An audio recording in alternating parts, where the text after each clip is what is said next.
Ya creo que con el problema que acaba de plantear Esteban, hemos por lo menos podido internalizar un poquito más todo este concepto que venimos manejando desde que empezamos con esta clase de cinemática.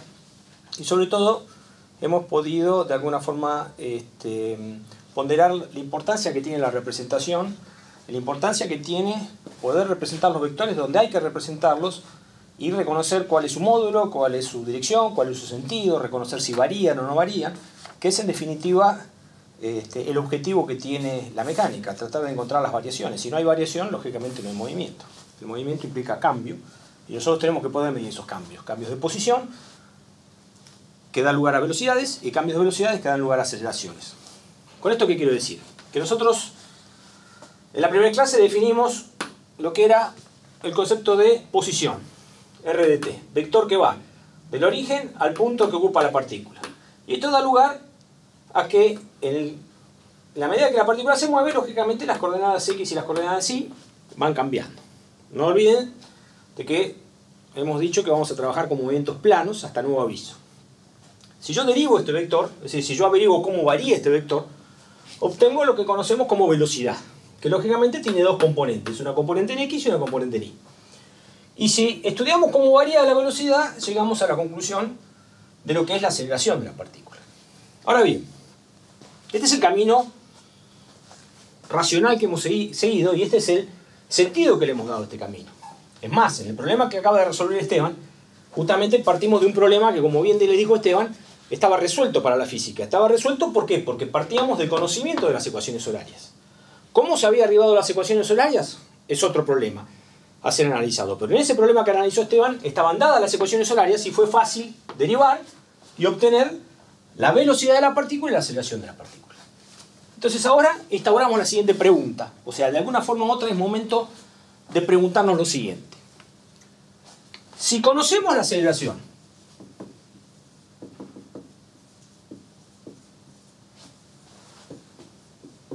o sea, si conocemos ADT, ¿podremos reconstruir RDT? Esa es un poco la pregunta que nos tenemos que instaurar ahora.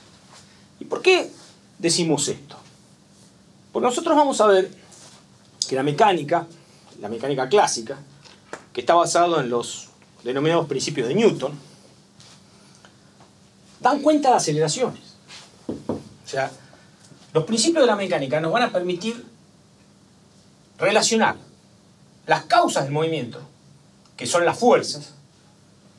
Las causas de la mecánica clásica, de la mecánica de Newton, son las fuerzas. Nos van a permitir relacionar las causas con aceleraciones. O sea que nosotros, cuando analicemos realmente la dinámica de un problema, vamos a darnos cuenta que en definitiva esas fuerzas, que son esas causas, nos van a dar cuenta de aceleraciones. O sea que vamos a estar parados en este punto. Y nosotros lo que queremos precisamente es hallar las ecuaciones horarias o las ecuaciones de movimiento. Por lo tanto, nosotros tenemos que venir de acá hasta acá. Entonces, por eso es que nos instauramos estas preguntas. Si yo conozco la aceleración, ¿puedo reconstruir el RDT? Entonces vamos a responder a esta pregunta planteando un breve ejemplo. Un ejemplo similar al que acaban de resolver con Esteban, pero tratando de dar cuenta de esta pregunta que hemos instaurado ahora, que de alguna forma u otra no estaba instaurada en el problema que planteó Esteban. Veamos un ejemplo. Imaginemos una partícula que tiene estas ecuaciones horarias. Por ejemplo, una x de t y una y de t que están dadas. Y digamos que la x de t es t cuadrado más 2t más 1. Y digamos que la y de t tiene la forma t cuadrado más 3t más 4.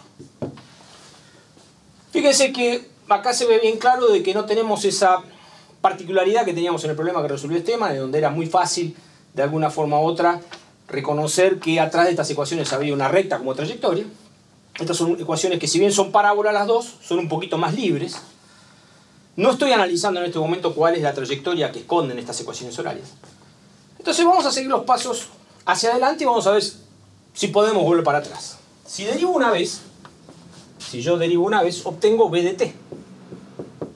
Entonces fijémonos que la b de t tiene una componente b sub x de t y una componente b sub y de t, que en este caso están dados por las siguientes ecuaciones. Si derivo acá tengo 2t más 2, y si derivo acá tengo 2t más 3.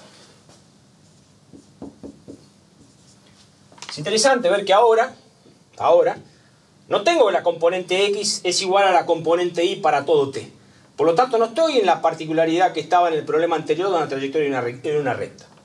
Acá tengo cambio de velocidad, no solamente de dirección, sino también de sentido y de módulo. Acá la velocidad está cambiando mucho más fuertemente de lo que cambiaba en el problema anterior. Si derivo de nuevo, obtengo a dt, que lógicamente tiene componentes a sub x de t y a sub y de t. Y acá tengo componentes 2 de vuelta, o sea, una aceleración constante. Ahora bien, volvamos a la pregunta. Si yo conozco esto, ¿puedo reconstruir esto?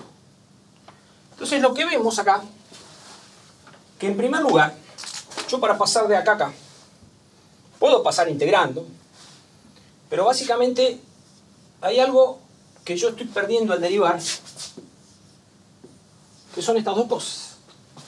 Fíjense que yo no puedo pasar simplemente de acá a acá diciendo que la integral de 2 es 2t y la integral de acá de 2 es 2t, porque fíjense que yo acá tengo estas dos constantes, que son precisamente constantes de integración, que básicamente en este caso me dicen cómo es la velocidad para tiempo cero. Si en t igual 0 la velocidad vale 2, 3. Y lo mismo tengo acá. Para pasar de acá a acá integrando, tengo que conocer esto, que es cuál es la posición para tiempo cero. ¿Cómo se llaman a estas constantes de integración? En la mecánica estas constantes de integración las conocemos con el nombre de condiciones iniciales. Es decir, estas son las condiciones iniciales del movimiento, que me dicen de qué posición partió el movimiento y con qué velocidad inicial partió este movimiento. Y esto es importantísimo. ¿Por qué? Porque fíjense que si bien este movimiento es un movimiento con aceleración constante, no va a ser lo mismo las ecuaciones de movimiento de acuerdo a cuáles sean las condiciones iniciales. Veamos el ejemplo más sencillo de todos,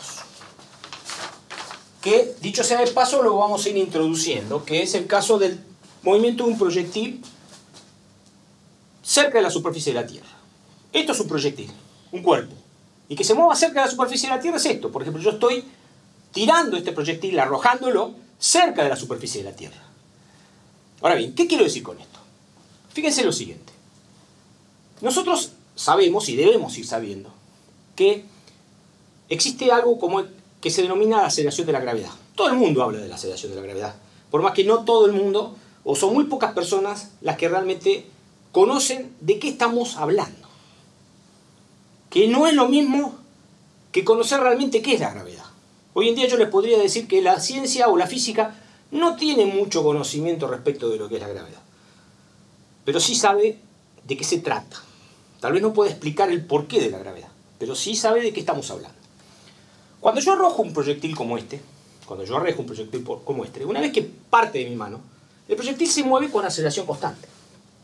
No con esta aceleración, sino con otra aceleración que se la denomina aceleración de la gravedad. Pero es constante. Que una cosa sea constante, como la aceleración, significa que es un vector que tiene siempre el mismo módulo, que tiene siempre la misma dirección y que tiene siempre el mismo sentido. Que nosotros normalmente la aceleración de la gravedad la representamos con la letra G y vamos a ver que apunta hacia abajo. Pero siempre apunta hacia abajo y siempre vale G.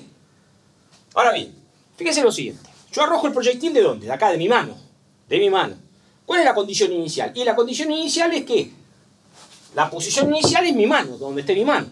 Dependerá de donde yo tome el origen de coordenadas. Si lo tome abajo, si lo tome... ¿Cuál será estas coordenadas? Pero la posición inicial es mi mano. ¿Y cuál es la velocidad inicial? La velocidad inicial es la que yo le imprimo al proyectil. Que en este caso es esta. Entonces fíjense, yo le imprimo desde mi mano una velocidad hacia arriba. El proyectil, ¿qué tipo de trayectoria describe? Sube y baja. Una trayectoria rectilínea. No dudamos de que esto es una recta. Ahora bien, una vez que parte de mi mano, ya queda libre en el espacio y la aceleración es G. Constante para todo punto. Ahora bien, fíjense cómo cambia radicalmente estas ecuaciones con una condición inicial. Fíjense, yo acá la tiro hacia arriba, posición inicial es esta, velocidad inicial es hacia arriba, y el proyectil describe una recta. Si yo lo arrojo de mi mano, pero le cambio la velocidad inicial, en vez de tirarla con velocidad inicial para allá, le doy un ángulo a la velocidad inicial. Fíjense el proyectil cómo ya no describe más una recta. Describe un movimiento plano. Y sin embargo la aceleración sigue siendo la misma. Porque una vez que abandona mi mano, ese proyectil se mueve con aceleración constante, que es la aceleración de la gravedad. Por eso que son tan importantes las condiciones iniciales. Porque no cualquier condición inicial para una misma aceleración da cuenta del mismo movimiento. Fíjense, como recién tenía, puedo tener un movimiento rectilíneo o un movimiento plano para una misma aceleración, y dependiendo de la condición inicial de velocidad que yo le imprimo. Acabamos de ver, tratando de resumir los resultados que habíamos obtenido en nuestro estudio de la cinemática, que si nosotros de alguna forma u otra queríamos obtener las ecuaciones de movimiento a partir de las aceleraciones, o sea, del conocimiento de las aceleraciones, era fundamental conocer las condiciones iniciales del problema. ¿Por qué? Porque ahora vamos a ver con algunos ejemplos que si nosotros, para una misma aceleración, cambiamos las condiciones iniciales, el tipo de movimiento, el tipo de ecuaciones de movimiento que corresponde a la partícula pueden resultar totalmente diferentes. ¿Cuáles son las condiciones iniciales? Bueno, dijimos que las condiciones iniciales eran la posición de la partícula en t igual 0 y la velocidad de la partícula en t igual 0. Estas son las dos condiciones iniciales que tienen que acompañar a la aceleración y que nos van a dar lugar a poder obtener las ecuaciones de movimiento. Ahora bien, entonces la pregunta que se nos tiene que formular en este momento es: ¿cómo conocemos a dt? Es decir, nosotros estamos diciendo que queremos ir de acá para acá, porque lógicamente no tiene sentido decir que vamos a ir de acá para allá, porque si conocemos esto no hay problema a resolver. Nosotros vamos a ir de acá para acá.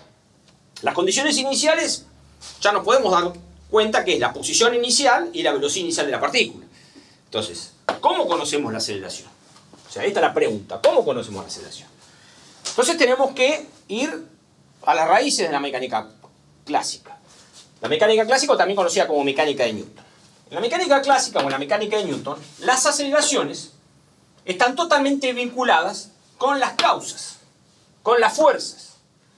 Ahora bien, el estudio de las causas y de las fuerzas es algo de la dinámica. En la dinámica, la mecánica alcanza un carácter predictivo, donde vincula causas y fuerzas con movimiento. Es decir, vincula causas y fuerzas con aceleraciones, y las aceleraciones con las condiciones iniciales nos dan las ecuaciones de movimiento. Pero nosotros estamos en cinemática. Nosotros estamos en un apartado de la mecánica en donde estamos tratando de aprender a describir el movimiento y no a predecirlo. A describirlo aceptando las causas. Es decir, nosotros, de ahora en más, en todo lo que nos queda de cinemática, que básicamente es tratar de aplicar todos los conocimientos que tenemos a distintos movimientos especiales, nosotros vamos a aceptar las causas, vamos a aceptar que las aceleraciones son como son, sin importar las causas que le dan lugar, que las vamos a estudiar en la dinámica. ¿Por qué las vamos a aceptar? Porque el objetivo nuestro es describir el movimiento. Y describir el movimiento es hallar las ecuaciones de movimiento, aceptadas las aceleraciones que son las causas. Ahora bien, veamos, a ver si podemos ponernos de acuerdo y entender lo siguiente. Veamos cómo una misma causa puede dar lugar a distintos movimientos según sean las condiciones iniciales. Recién hicimos un pequeño ejemplo en donde yo arrojaba esto, y fíjense que esto sube y baja, es decir, desarrolla una trayectoria de tipo rectilíneo, tanto si lo arrojo para arriba como si lo dejo caer. En definitiva, lo que cambia es la condición inicial. Acá hay una velocidad inicial para arriba, y acá no hay velocidad inicial y simplemente cae. Ahora bien, ¿cuál es la causa de que esto describa este movimiento? La causa es la gravedad, es la fuerza con que la Tierra atrae a todos los cuerpos. Todos los cuerpos son atraídos por la Tierra por esa propiedad que tienen los cuerpos de tener masa. Es algo que vamos a estudiar en detalle en dinámica, pero tenemos que ir dando cuenta de dónde están las causas. Ahora bien, vayamos a un caso más palmario, un caso más cotidiano y un caso muy importante. El tema de la Luna y la Tierra. ¿Acaso la Tierra no atrae a la Luna? Sí, la Tierra atrae a la Luna. O sea, de la misma forma que la Tierra atrae a este cuerpo, la Tierra también atrae a la Luna. Entonces, la causa de que este cuerpo caiga es la misma causa de que la Luna gire. Ahora bien, ¿cuál es la diferencia? La diferencia es que la Luna fue puesta en una condición inicial para que gire. Porque si a la Luna la frenamos, si yo la freno a la Luna y la suelto, la Luna va a describir una trayectoria rectilínea igual que si yo soltara este objeto. O sea, una misma causa puede dar lugar a distintas ecuaciones de movimiento. Una misma causa, una misma aceleración, puede dar lugar a distintas ecuaciones de movimiento de acuerdo con las condiciones iniciales. Veámoslo con este proyectil. Veámoslo con este proyectil. Acá tengo una pistolita y un proyectil. Entonces, este proyectil, si yo lo suelto, cae. Describe un movimiento rectilíneo. Si yo lo arrojo para arriba, también describe un movimiento de tipo rectilíneo. Ahora bien, si yo le aplico una condición inicial, que es una velocidad, fíjense la trayectoria que describe el proyectil. ¿Qué tipo de trayectoria describe? Una trayectoria que es una curva y que nosotros vamos a reconocer como una parábola. Si le diéramos suficiente velocidad al proyectil y no hubiera resistencia en el aire, esa trayectoria generaría una circunferencia y podríamos ponerlo en órbita al proyectil. Eso es un poco la idea. De acuerdo con las condiciones iniciales, va a ser el tipo de ecuaciones que vamos a obtener. O sea que nosotros, de ahora en más, tenemos que estar centrados en aceptar las causas, estudiar las condiciones iniciales y poder ver si podemos escribir estas que son las ecuaciones de movimiento.